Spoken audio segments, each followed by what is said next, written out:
ஒற்றை கொம்பரை போற்றிடுவோம். ஒரு தரம் அழுப்படை ஒரு தரம் சமண்டலம் அபய கரத்தனை போற்றிடுவோம்.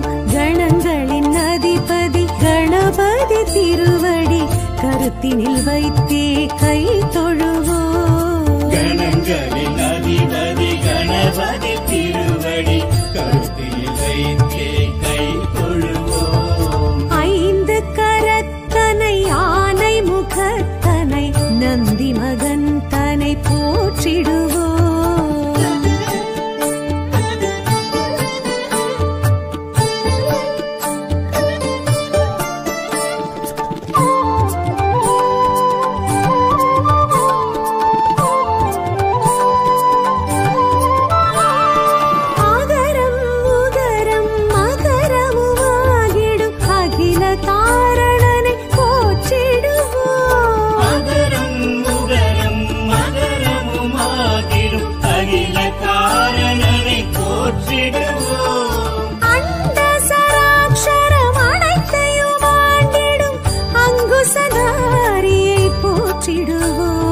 கணங்களின் அதிபதி கணபதி திருவடி கருத்தினில் வைத்தே கை தொழுவோம். கணங்களின் அதிபதி கணபதி திருவடி கருத்தினில் வைத்தே கை தொழுவோம். ஐந்து கரத்தனை ஆனை முகத்தனை நந்தி மகன் தனை போற்றிடுவோம்.